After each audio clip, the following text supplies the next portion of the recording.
आज ही Doubtnut app download करें। Doubtnut पर होगा अब आपके सभी मैथ्स, केमिस्ट्री, फिजिक्स और बायोलॉजी डाउट्स का सफाया।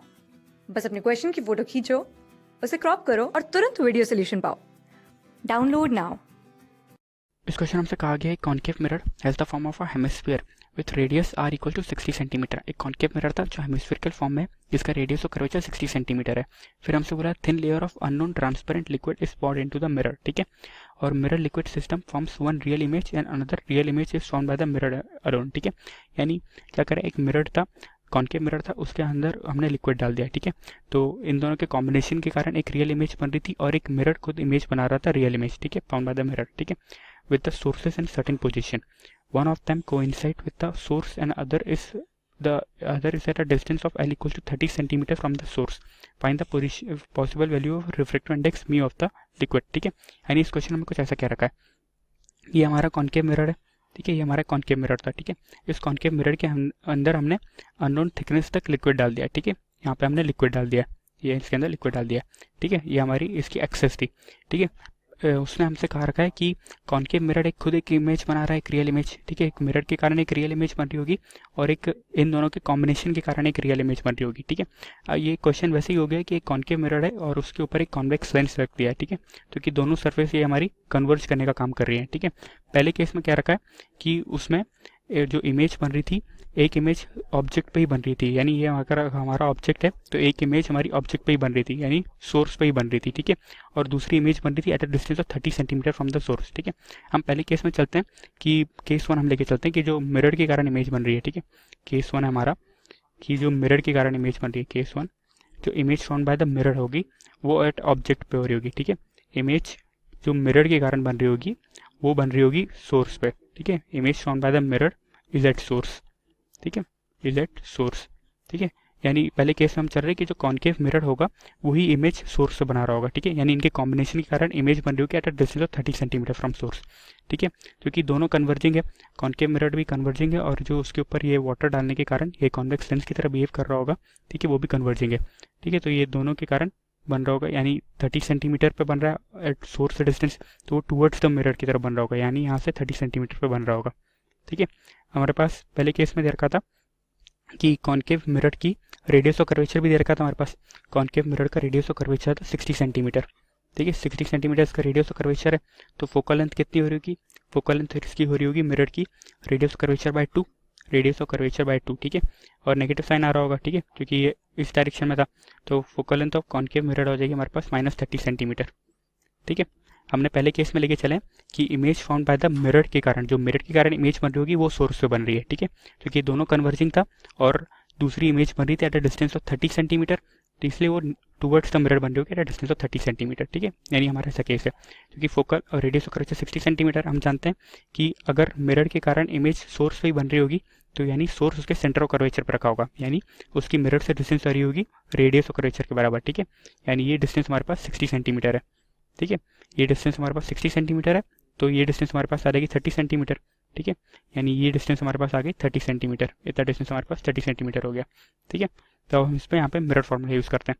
मिरर फॉर्मूला क्या होता है, 1/f equals to 1/v plus 1/u, 1/f equals to 1/v plus 1/u, ठीक है। ये मिरर फॉर्मूला होता है। और हम देख सकते हैं इसमें क्या हो रहा होगा, जब दोनों के कॉम्बिनेशन के कारण जो इमेज I1 बन रही होगी उसके लिए पहले क्या हो रहा होगा, पहले यहाँ पे रिफ्लेक्शन हो रहा होगा, फिर उसके बाद रिफ्लेक्शन हुआ होगा और उसके बाद दोबारा रिफ्लेक्शन हुआ होगा, ठीक है। यानी पावर जो कॉम्बिनेशन की आ रही होगी वो एक बार रिफ्लेक्शन के कारण आ रही होगी, ठीक है, यानी L लिख देता हूँ मैं, ठीक है, प्लस एक मिरर के कारण आ रही होगी, यानी मिरर के कारण आ रही होगी, और दोबारा रिफ्लेक्शन के कारण आ रही होगी, ठीक है। यानी 2 times of PL plus PM चल रहा होगा, ठीक है। और पावर ऑफ मिरर क्या होता है, पावर ऑफ मिरर जो होता है हमारा वो -1/f होता है, ठीक है, -1/f। और यहाँ पे फोकल लेंथ ऑफ मिरर लेते हैं वो मीटर में लेते हैं, ठीक है। हमारे पास फोकल लेंथ ऑफ मिरर थी -30 सेंटीमीटर, यानी -1/0.3 मीटर कर दूंगा माइनस साइन के साथ, ठीक है। तो इसकी वैल्यू आ रही होगी हमारे पास 10/3 डायोप्टर, ठीक है। ये पावर ऑफ मिरर ठीक है। दूसरी में 30 सेंटीमीटर फ्रॉम सोर्स बन रही है और दोनों के कॉम्बिनेशन के कारण बन रही है, ठीक है। क्योंकि ये लेंस की तरह बिहेव करता है, जो मिरर वाला पार्ट, जो वाटर वाला पार्ट था, और नीचे वाला मिरर की तरह बिहेव कर रहा था, ठीक है। यानी power of lens plus power of mirror का कॉम्बिनेशन बन रहा था ये, ठीक है। क्योंकि अगर ये नेट जो बनता है, अगर इनका नेट जो बनता है वो एक इक्वलेंट मिरर की तरह बिहेव करेगा, जो नेट बन रहा होगा वो इक्वलेंट एक मिरर की तरह बिहेव कर रहा होगा, यानी जो हमारी पावर इक्वलेंट आ रही होगी वो -1/f इक्वलेंट चल रही होगी, ठीक है। क्योंकि ये जो कॉन्केव मिरर था और इसके ऊपर जो वाटर फिल कर रखा था, ये एक सिस्टम एक नेट मिरर की तरह बिहेव करेगा, ठीक है। नेट कन्वर्जिंग मिरर की तरह बिहेव कर रहा होगा, ठीक है। नेट कन्वर्जिंग मिरर की तरह बिहेव करेगा, ठीक है। तो ये क्या बन रहा होगा, पावर इक्विवेलेंट की जो आ रही होगी वो -1/f इक्विवेलेंट चल रहा होगा, ठीक है। तो नेट अगर मिरर की तरह बिहेव कर रहा है तो हमारे पास यहाँ पे इमेज डिस्टेंस है उसकी, ठीक है, इमेज डिस्टेंस है उसकी 30 सेंटीमीटर, -30 सेंटीमीटर, ठीक है, रियल इमेज बन रही है। ऑब्जेक्ट डिस्टेंस था हमारे पास, ऑब्जेक्ट डिस्टेंस है उसका रेडियस कर्वेचर पे था ऑब्जेक्ट, यानी -60 सेंटीमीटर, ठीक है। तो हमसे इक्विवेलेंट फोकल लेंथ निकाल सकते हैं उसकी, ठीक है, क्योंकि वो एक नेट मिरर की तरह बिहेव करता है। तो 1/f इक्विवेलेंट की वैल्यू हमारे पास चल रही होगी 1/b + 1/u, यानी -1/30 -1/60 चल रहा होगा, ठीक है। इनका एलसीएम हमारे पास 60 हो रहा था, यानी आ जाता -2 -1, तो इसकी वैल्यू आ रही थी -3/60, ठीक है, यही चल रहा था। तो f इक्विवेलेंट की वैल्यू हमारे पास आ जाती, f इक्विवेलेंट की वैल्यू हमारे पास जो आ रही होती वो आ जाती हमारे पास -60/3, ठीक है, यानी -20 सेंटीमीटर, ठीक है, इक्विवेलेंट वैल्यू आ रही है, क्योंकि वो इक्विवेलेंट मिरर की तरह बिहेव कर रहा होता है। ये नेट कॉम्बिनेशन इक्विवेलेंट मिरर की तरह बिहेव करता है, ठीक है, -0.2 मीटर हो गया यानी, ठीक है। तो इक्विवेलेंट पावर क्या हो रही थी, क्योंकि मिरर की तरह बिहेव कर रहा है तो पावर मिरर के केस में -1/f होता है, ठीक है। तो इक्विवेलेंट पावर जो हो रही होगी इसी को -1/f इक्विवेलेंट चल रहा होगा, ठीक है। यहाँ पे f की वैल्यू मीटर में रखनी होती है, तो यानी -1/(-0.2 चल रहा होगा, ठीक है। यानी इक्विवेलेंट पावर हमारे पास आ रही होगी 5 डायोप्टर, ठीक है। तो हम जानते हैं कि p इक्विवेलेंट जो होता था, p इक्विवेलेंट की वैल्यू होती थी हमारे पास 2 times the power of lens plus power of mirror होती थी, ठीक है। तो p इक्विवेलेंट हमारे पास 5 डायोप्टर था, ठीक है। यहाँ पे 2 टाइम्स ऑफ पावर pl चल रहा था plus power of mirror, power of mirror हमने निकाली थी, पावर ऑफ मिरर हमारे पास पहले पार्ट में 10/3 डायोप्टर थी, ठीक है, प्लस 10/3 चल रहा था। तो pl की वैल्यू हमारे पास आ रही होती 5 - 10/3/2, 5 - 10/3 डिवाइड बाई 2, ठीक है। यानी इसकी वैल्यू आ रही थी 15 - 10/3 यानी 5/3 डिवाइड बाई 2, ठीक है। यानी इसकी वैल्यू हमारे पास आ रही थी 5/6 डायोप्टर, 5/6 डायोप्टर आ रही होती, ठीक है। यानी उसकी फोकल लेंथ कितनी हो रही थी 1/fl इक्वल्स टू इसकी वैल्यू आ रही थी 5/6 डायोप्टर, ठीक है। यानी fl की वैल्यू हमारे पास आ रही थी 6/5 मीटर में, 6/5 मीटर में हो जाती, ठीक है। यानी fl की वैल्यू हमारे पास आ रही होती, fl की वैल्यू हमारे पास आ रही थी 6/5 × 100 कर देते तो सेंटीमीटर में आ रही थी, ठीक है। तो इसकी वैल्यू हमारे पास 120 सेंटीमीटर आ जाती। यानी जो कॉन्केव मिरर के ऊपर जो हमने लिक्विड भर रखा था, तो ये जो ये लिक्विड भर रखा था एक लेंस की तरह काम कर रहा होता। ये लेंस ऐसा प्लेनो कॉन्वेक्स लेंस हो रहा था ये, ठीक है। ये आप देख सकते हैं एक प्लेनो कॉन्वेक्स लेंस रहता था, इसलिए मैं उसको हमेशा PL लिखता था, ठीक है, क्योंकि वो एक लेंस की तरह बिहेव करता था और कन्वर्जिंग लेंस की तरह बिहेव करता था। तो ये प्लेनो कॉन्वेक्स लेंस की तरह बिहेव करता था और ये हमारा कॉन्केव मिरर हो जाता था, ठीक है। तो हमारा नेट कॉम्बिनेशन ऐसा होता था, एक प्लेनो कॉन्वेक्स लेंस, एक कॉन्केव मिरर, और प्लेनो कॉन्वेक्स लेंस के हमने कोई लिक्विड भर रखा था, ठीक है। तो हम इसमें यहाँ पे लेंस मेकर फॉर्मूला यूज़ करते हैं, क्योंकि हमें रिफ्रैक्टिव इंडेक्स निकालना था उस लिक्विड का, तो लेंस मेकर फॉर्मूले का यूज़ करते थे। तो लेंस मेकर फॉर्मूला हमारा क्या कहता है, 1/fl equals to μ-1 into 1/r1 - 1/r2, ये लेंस मेकर फॉर्मूला होता था हमारे पास, ठीक है। यहाँ पे पहली सरफेस प्लेन है, यानी पहली सरफेस का रेडियस ऑफ कर्वेचर इनफाइनाइट है, दूसरी सरफेस हमारी कॉन्केव है, यानी उसका रेडियस ऑफ कर्वेचर नेगेटिव चल रहा था, यानी μ-1 इंटू 1 में इन्फिनिटी चल रहा था -1/r2, r2 radius of curvature concave mirror के रेडियस ऑफ कर्वेचर के बराबर है, यानी 60 सेंटीमीटर -60, ठीक है। तो हमारे पास इसकी वैल्यू आ रही थी, फोकल लेंथ थी 120 सेंटीमीटर, यानी 1/120 इक्वल्स टू μ-1/60, ठीक है। यानी इसकी वैल्यू 1/2 हो जाती, μ-1 की वैल्यू आ रही होती है हमारे पास 1/2, ठीक है। μ-1 की वैल्यू आ रही थी हमारे पास 1/2, तो म्यू की वैल्यू आ जाती है हमारे पास 3/2, म्यू की वैल्यू आ रही थी 3/2, यानी म्यू की वैल्यू हमारे पास 1.5 आ रही होती। यानी रिफ्रैक्टिव इंडेक्स पहले केस में 1.5 था, पहले केस में रिफ्रैक्टिव इंडेक्स 1.5 था, जब वो कॉन्केव मिरर के कारण जो इमेज बन रही थी वो सोर्स से बन रही थी। हम केस सेकंड लेके चलते हैं, केस सेकंड में क्या चल रहा है हमारा, केस सेकंड में जो कॉम्बिनेशन के कारण जो इमेज बन रही होगी वो सोर्स से बन रही होगी, कॉम्बिनेशन के कारण जो इमेज बन रही होगी, कॉम्बिनेशन की जो इमेज बनती आई वो बन रही है सोर्स पे, ठीक है। पहले केस में मिरर के कारण जो इमेज बन रही थी वो सोर्स पे था, अब कॉम्बिनेशन के कारण जो इमेज बन रही है वो सोर्स पे है, ठीक है। तो हमारे कॉम्बिनेशन क्या है, एक कॉन्केव मिरर है, और उसके ऊपर एक प्लेनो कॉन्वेक्स लेंस है, ठीक है, ठीक है। जो कि ऊपर जो लिक्विड था वो एक लेंस की तरह बिहेव करता था और कन्वर्जिंग लेंस था, ठीक है। तो एक कॉन्केव मिरर था, ऊपर एक प्लेनो कॉन्वेक्स लेंस था। तो इस समय भी हमारा जो पी इक्विवेलेंट पावर चल रही होती वो 2 times of power of lens plus power of mirror ही चल रही होती, ठीक है। और ये जो इक्विवेलेंट पावर होती है एक नेट मिरर की तरह बिहेव कर रहा होता है ये, ठीक है, एक नेट मिरर की तरह बिहेव कर रहा होता। लेकिन अब इस केस में क्या बोल रहा है कि कॉम्बिनेशन के कारण जो इमेज बन रही होगी वो सोर्स पे है, कॉम्बिनेशन के कारण जो इमेज बन रही है वो सोर्स पे है। ठीक है, यानी ये हमारा मिरर था, यहाँ पे हमने ये लिक्विड था उसके अंदर। ठीक है, ये इसकी प्रिंसिपल एक्सेस थी, ये इसकी प्रिंसिपल एक्सेस है।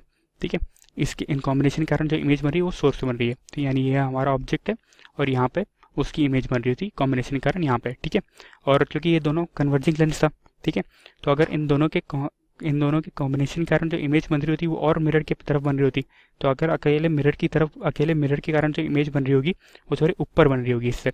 ठीक है, ऊपर बन रही होगी। तो ये हमारी इमेज I1 बन रही थी और चूंकि ऑब्जेक्ट से उसकी दूरी 30 सेंटीमीटर दे रखी थी, तो ये वैल्यू हमारे पास 30 सेंटीमीटर है। ठीक है, ये हमारे पास 30 सेंटीमीटर है। फोकल लेंथ ऑफ मिरर तो अभी हमारे पास है -r/2 यानी -60/2। ठीक है, यानी फोकल लेंथ ऑफ मिरर तो अभी हमारे पास -30 सेंटीमीटर है। ऑब्जेक्ट डिस्टेंस मिरर के कारण इमेज बन रही होगी I1 पे। ठीक है, तो ऑब्जेक्ट डिस्टेंस कितना हो होगा, मैं इस डिस्टेंस को x बोल देता हूँ, ये डिस्टेंस x है। ठीक है, तो ऑब्जेक्ट डिस्टेंस हमारे पास u की वैल्यू आ रही होगी -x+30। ऑब्जेक्ट डिस्टेंस u की वैल्यू आ रही होगी -x। ठीक है, इमेज डिस्टेंस v की वैल्यू आ रही होगी हमारे पास -x+30। ठीक है, ऑब्जेक्ट डिस्टेंस हमारा था -x और इमेज डिस्टेंस की वैल्यू आ रही थी -x+30। तो मिरर फॉर्मूला यूज़ करते हैं 1/f = 1/v + 1/u। ठीक है, इसका यूज़ करते हैं। फोकल लेंथ है हमारे पास, फोकल लेंथ है इसकी -30 सेंटीमीटर, यानी -1/30 = 1/v। 1/v यानी -1/x+30। ठीक है, प्लस 1/u यानी -1/x। ठीक है, माइनस साइन बाहर निकालूंगा और एलसीएम निकाल लेते तो बन रहा होगा x + x+30 अपॉन में x × x+30। ठीक है, ये चल रहा होगा। ठीक है, तो ये हमारे पास बन जाएगा माइनस और यहाँ पे 1/30 ये भी माइनस था, तो 1/30 की वैल्यू आ रही थी हमारे पास 2x + 30 अपॉन में x × x+30। ठीक है, तो इसको हम इसको इस साइड भेज देते हैं और इसको इस साइड भेज देते हैं, तो इसकी वैल्यू आ रही है हमारे पास x² + 30x = 60x + 900। ठीक है, यानी ये बन रहा था x² - 30x, ठीक है, -900 = 0। ठीक है, तो ये क्वाड्रेटिक इक्वेशन बन रही है। इस क्वाड्रेटिक इक्वेशन का सोल्यूशन होता है -b + -√b² - 4ac/2a।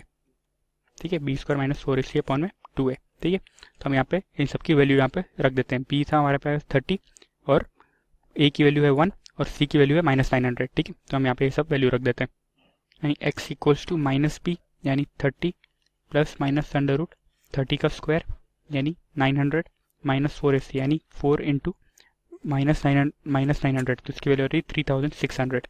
ठीक है, 3600 अपॉन में 2a चल रहा होता, 2a यानी 2। ठीक है, अपॉन में 2 यानी इसकी वैल्यू आ रही है, इसकी वैल्यू आ रही थी x की वैल्यू हमारे पास ये आ रही होती सॉल्व करने पे, तो x की वैल्यू हमारे पास 30 ± √900 + 3600/2। इसकी वैल्यू हमारे पास हो रही होती 30 ± 30 √5/2। ठीक है, यानी इसकी वैल्यू आ रही थी 15 ± 15 √5। ठीक है, ठीक है, अब क्योंकि अगर हम यहाँ पे इसकी वैल्यू नेगेटिव रख देते हैं, 15 - 15 √5 रख देंगे नेगेटिव साइन, तो x की वैल्यू नेगेटिव हो जाएगी। ऐसा तो होगा नहीं क्योंकि x हमारे यहाँ पे डिस्टेंस था कॉनकेव मिरर से ऊपर की तरफ। ठीक है, तो यानी x वैल्यू पॉजिटिव आनी चाहिए, यानी 15 + √15 √5 आ रही होगी। ठीक है, यानी 15 कॉमन निकालेंगे तो x की वैल्यू होगी 15 × √5 + 1। ठीक है, हमारे पास ये x की वैल्यू आ गई। अब हमारे पास x की वैल्यू आ चुकी है। ठीक है, तो हम अब यहाँ से पावर ऑफ मिरर भी निकाल लेते हैं हम लोग।